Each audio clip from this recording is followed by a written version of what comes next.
ఇప్పటికీ విశాఖ రాజధాని అనేది తమ పార్టీ విధానమని వైసీపీ ఎమ్మెల్సీ బొత్స సత్యనారాయణ వెల్లడించారు.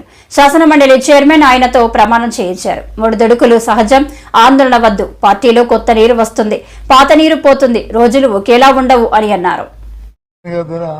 ప్రమాణ స్వీకారం చేశాం. ఆ నేపథ్యంలో మా జిల్లాకు సంబంధించిన మా పెద్దలందరూ కూడా ఇవాళ నాతో పాటు ఇక్కడ వచ్చినందుకు వాళ్ళందరికీ కూడా పేరు పేరున, అలాగే వారితో పాటు ఇక్కడ మా ఇంతకుముందు నా సహచరులుగా నాతో పాటు పార్టీలో పనిచేసిన పెద్దలు, ఇప్పుడు శాసనమండలి సభ్యులుగా ఉంటున్న పెద్దలు కూడా మరి నాతో పాటు ఇచ్చేసిన వీరందరికీ కూడా పేరు పేరున కృతజ్ఞతలు తెలియజేసుకుంటున్నా. ముఖ్యంగా ఈ బాధ్యత నా మీద పెట్టిన ఇది శాసనమండలి సభ్యుడిగా ఉండాలని మరి నిర్ణయించిన పార్టీ అధ్యక్షులు జగన్మోహన్ రెడ్డి గారికి, మరి వారితో పాటు ఇక్కడున్న పెద్దలందరికీ కూడా మళ్లీ ఒకసారి నేను మనస్ఫూర్తిగా వాళ్ళకి కృతజ్ఞతలు తెలియజేస్తూ, తప్పకుండా వారి మనసులో ఏముందో వాళ్ళు ఏదైతే కోరుకుని కార్యక్రమం చేయాలని కోరారో దాని అంతటినీ కూడా మరి నేను నిర్వహిస్తానని చెప్పి చేస్తానని చెప్పి మనస్ఫూర్తిగా వాళ్ళకి మాటిస్తున్నాను. ఈ నేపథ్యంలో అది మండలంలో ఈసారి అంటే మండలంలో మీ రోల్ ఎలా ఉంది? ఎందుకంటే అసెంబ్లీకి ఎమ్మెల్యేలు రావట్లేదు అనేది మండలిలో అసెంబ్లీకి రాలేదు, అసెంబ్లీకి వచ్చారా, మండలిలో వచ్చారా లేదా ఇది సమస్య కాదు.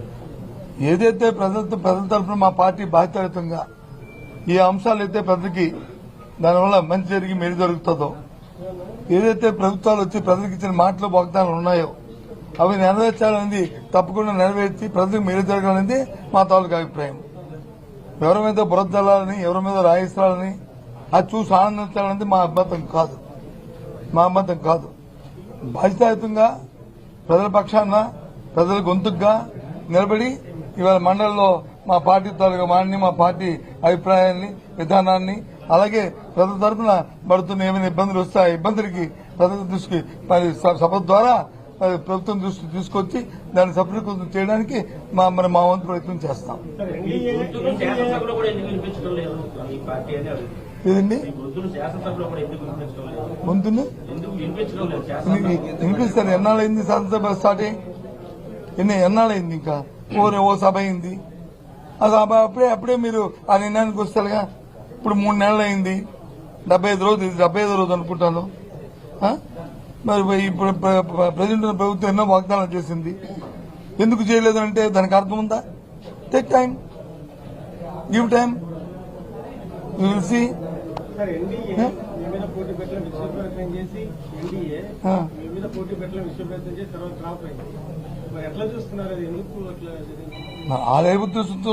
చేశారనేది నా అభిప్రాయం కాదు. కానీ జిల్లాలో ఉన్న ప్రజాప్రతినిధులు అన్ని పక్షాలు అందరూ కూడా ఏకగ్రీవంగా జిల్లా అభివృద్ధి కోసం చేయాలన్న ఆలోచన ఉన్నదని అనేది నేనైతే ఒక సదుద్దేశంతో తీసుకున్నాను. ఆ ప్రకారమే రాబోయే కాలంలో కూడా విశాఖపట్నం జిల్లా పూర్తిగా, అలాగే మా ఉత్తరాంధ్ర ప్రాంతం పూర్తిగా ఒకే మాట మీద మరి అభివృద్ధి చెందాలి, రాజకీయాలకు అతీతంగా అనేది ఈ ఎన్నిక ద్వారా నేను కోరుకుంటున్నాను. ఏదమ్మా మా పార్టీ విధానాన్ని మేము ఎందుకు వదులుకుంటాం? అది మళ్ళీ దీని మీద మళ్ళీ చర్చించుకుంటాం. మాది ఈ క్షణం కింద అదే విధానం, అది కొనసాగిస్తాం అనేది మా పార్టీ నిర్ణయం చేసుకున్న తర్వాత మళ్ళీ మీకు వచ్చి చెప్తాను. నేను అది మా అధ్యక్షుడు చెప్తారు, లేకపోతే నేను చెప్తాను, లేదా మా పార్టీ ఫోరం మీద చెప్తాము, లేదా మా పార్టీ నాయకులు చెప్తారు, మా స్పోక్స్ చెప్తారు, ఎవరైనా సరే చెప్తాము. ప్రతి పార్టీకి విధానాలు ఉంటాయి. ఆ విధానం ద్వారా పార్టీలు ముందుకెళ్తాయి. దాని ప్రకారం వెళ్తాము. అంతేగాని ఇది లేదు, అది ఉంది, ఇది లేదు కాదు. ఒకసారి అప్ అండ్ డౌన్స్ వస్తాయి, రాత్రి వస్తుంది, పగలు వస్తుంది, అలాగే పగలు రాత్రి అవుద్ది, ఆ రకంగా ఉంటాయి. 11 మందిలో 7 మంది సపరేట్ గ్రూప్ కాబోతున్నారని కూడా స్పెక్యులేషన్ నడుస్తుంది. నాకు జ్యోతిష్యం రాదు, నేనేమి జ్యోతిష్యం చెప్పిన వ్యక్తిని కాదు. మీ మీడియాలోకి వచ్చి నేను స్పెక్యులేషన్ చేయలేను. నేను సామాన్యుని, వాస్తవాలకు దగ్గరగా ఉన్నవాడిని. కాబట్టి వాస్తవాలు ఏమంటే మాట్లాడుకుంటాం.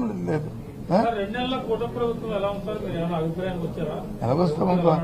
ఎలాగొస్తామబ్బా, రాజకీయాలు వేరు, వాస్తవాలు వేరు. రాజకీయాల్లో మాట్లాడుకోవాలంటే ఇచ్చిన మాటలు వచ్చి మన్నాడే అమలు జరపలేదని అనుకుంటాం. వాస్తవాలకు వస్తే పరిస్థితులు వచ్చి మన చక్కదిద్దుకొని చేయాలని అనుకుంటారు. అయితే మాలాంటి వాళ్ళు ఏమనుకుంటామంటే ఇది పరిస్థితి తెలిసే కదా వాగ్దానాలు చేశారు కదా, పరిస్థితి తెలిసే కదా చేశారు కదా, చేస్తే బాగుంటుంది, ప్రజలకు మేలు జరుగుతుందని మేము అనుకుంటాం. దానికి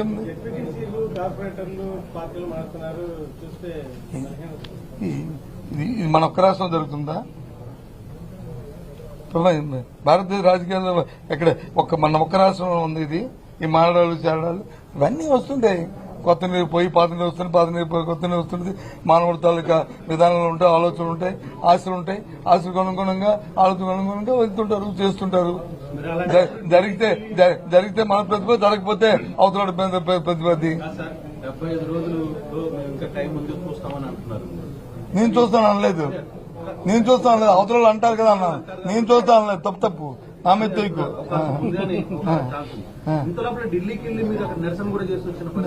దాని వేరు ఇది వేరు. ఢిల్లీకి తిరిగి వెళ్ళాము, రాష్ట్రంలో జరుగుతున్న శాంతి భద్రత వెళ్ళాము, జరుగుతున్న దౌర్జన్యాలు దమనకాండల మీద వెళ్ళాము.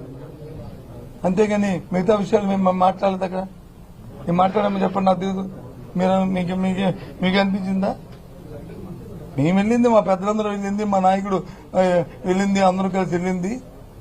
జరుగుతున్న దౌర్జన్యాల మీద, జరుగుతున్న హత్యల మీద, జరుగుతున్న దానకాండల మీద, దాని మీద వెళ్ళాం. అది ఎప్పుడు కూడా ఇంతకుముందు రాజకీయాల్లో జరగలేదు ఈ రాష్ట్రంలో. ఎన్నికలైన తర్వాత జరగలేదు కాబట్టి దాన్ని ఆపాలన్నాం. దానికోసం వెళ్ళాం. దాన్ని ఎత్తి మొత్తం దేశం యావత్తు దేశం దృష్టికి తీసుకెళ్ళడానికి వెళ్ళాము. అది సఫలీకృతం అయ్యాము.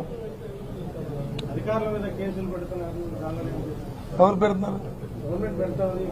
పెట్టుకో సార్. ఒకటి చెప్తాను,